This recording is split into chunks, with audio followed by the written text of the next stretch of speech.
In tonight's headlines, the resumption of the multi-entry visa scheme for Shenzhen residents, which starts tomorrow, will have a positive effect on Hong Kong, says Tourism Minister Kevin Yeung.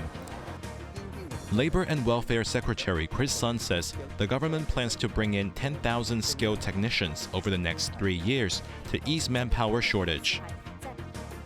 And burglars steal luxury handbags valued at $10 million from a store in Central.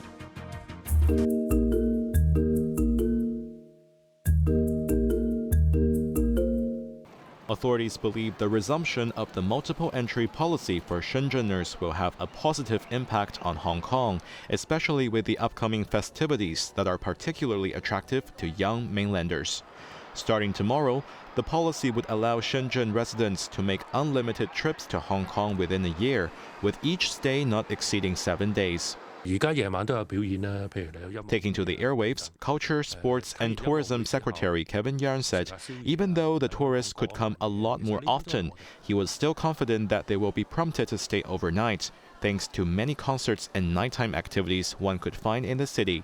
The tourism chief also stated that the government will constantly evaluate the capacity to handle the influx of tourists to minimize any inconvenience. He added that the new policy could introduce a fresh mode of tourism, allowing visitors to experience the city's unique lifestyle instead of just being a tourist. The multiple entry policy was first introduced in 2009, but was halted in 2015 due to issues related to parallel trading.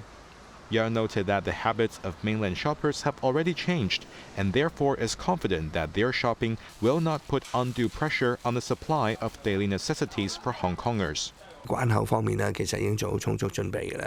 In a separate radio program, Secretary for Security Chris Tang discussed measures to handle the anticipated influx of visitors, saying that additional staff has been deployed at border checkpoints and that New Year's Eve fireworks will see extended cross-border rail and customs services to ensure smooth departures for tourists after the events. Jeremy Zhu, Cable News.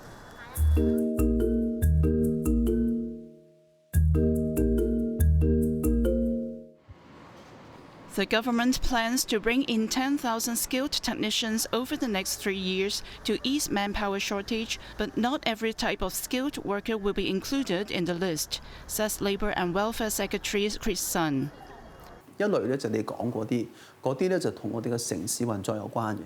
Speaking to iCable News program Last Talk, the Labour Minister alarmed that the city is projected to face a shortage of 60,000 skilled workers by 2028, marking a shortage rate of 14%. Sun said that there are different job types, with some relating to the city's daily operation, like electricians or elevator technicians, while there are some others relating to economic development, such as technicians in the advanced scientific research industry, for which the shortage is serious. While drivers of public transportation are also deemed as skilled technicians, they may not be included in the importation scheme because there are already separate schemes targeting the public transport industry. Authorities will discuss with different sectors to come up with a list in the next few months. Separately, a new social welfare department pilot scheme will be launched in October next year to make it compulsory for healthy unemployed social welfare recipients to take up at least 1 hour of unpaid work each week. The Welfare Secretary explained that the work could involve volunteering, such as cleaning or distributing resources. It was a different concept from what the care teams have been doing, but not ruling out the possibility for the two schemes to collaborate in the future, he added. Bess Leung, Cable News.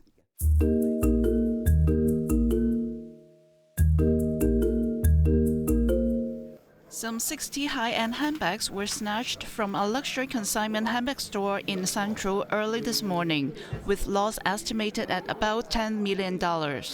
Police received a report at around 8 a.m. of a break-in at a shop located in the New World Tower on Queen's Road Central.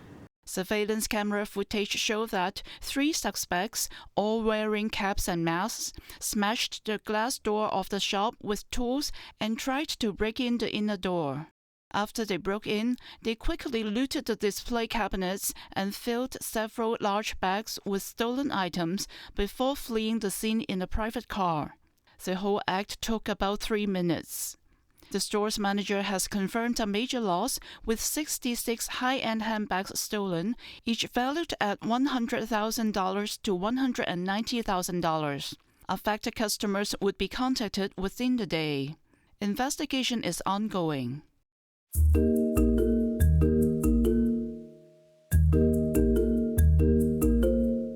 Security Secretary Chris Tang said the government will deploy technology to monitor crowd flow at the Kai Tak Sports Park stress test next weekend, where a basketball game will be held, stressing that it has no intention to intrude on the privacy of individuals. Speaking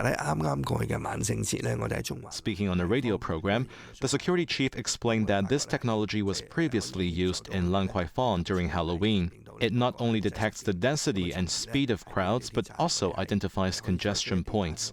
Regarding privacy concerns, he emphasized that the system does not target individuals based on appearance. Tang also revealed that the government plans to have 50,000 civil servants test the Kai Tak main stadium early next year. Separately, Tang said the hospital authority has recorded 3 suspected deaths related to a substance commonly known as space oil, and the government plans to legislate it as a controlled substance in the first quarter of next year, as many young residents are using it. Universities are also working on a test strip to detect space oil, which will help make enforcement easier, he said.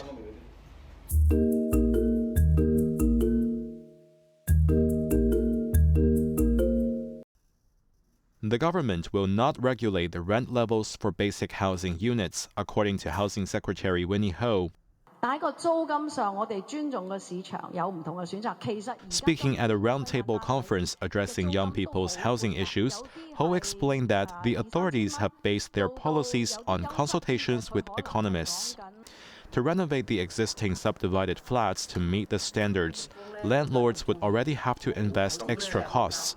If we still set a rent limit to protect tenants, the landlords won't be interested in keeping the business running, and the supply of such housing units will decrease, she said. Additionally, Ho stated that it is very difficult to establish a rent system that is completely fair and market-aligned. So, the authorities have decided to respect market forces. Ho also mentioned that the current administration is committed to solving housing problems and understands the concerns of subdivided unit tenants about future relocations. She said that sufficient land has been identified to build public housing over the next 10 years, yielding more than 50,000 units of light public housing and transitional housing. The housing minister also added that when the government needs to enforce regulations in the future on non-compliant subdivided units, a social worker team will assist residents in relocating, ensuring they have the option to move to suitable housing units. Jeremy Zhu, Cable News.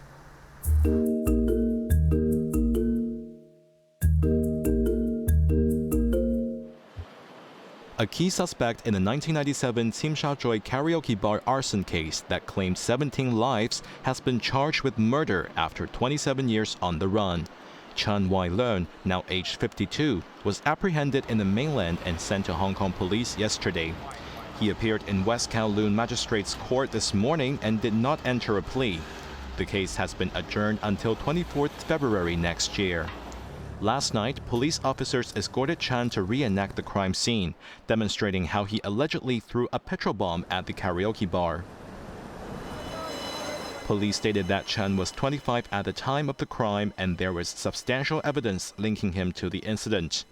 7 individuals were related to this case. Among them, 4 have been sentenced to life imprisonment and 1 to 11 years behind the bars. The last suspect at large, Chan Fuk Cheng, is still wanted with a $400,000 reward for his capture.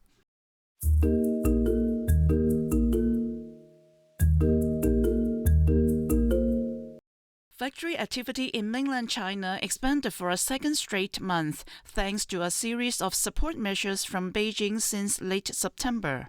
The official Manufacturing Purchasing Managers Index rose to 50.3 in November from 50.1 in October, aligning with market consensus and marking the highest reading since April. Output grew the most in 7 months, while new orders picked up from stagnation. Further, buying activity increased for the first time in 7 months, with the sharpest rise since March. However, challenges lingered as both foreign orders and employment remained weak. Delivery times lengthened significantly, reaching a 7-month peak. On the price front, input costs dropped sharply, and selling prices fell after showing signs of stabilization in October. Finally, confidence improved to its highest level in 7 months.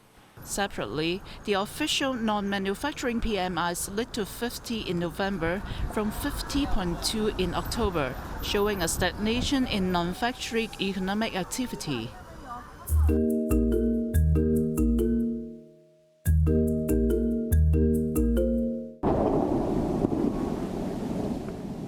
Adding further tension to the most volatile region in the world, rebels in Syria attacked villages and towns near the northwestern city of Aleppo.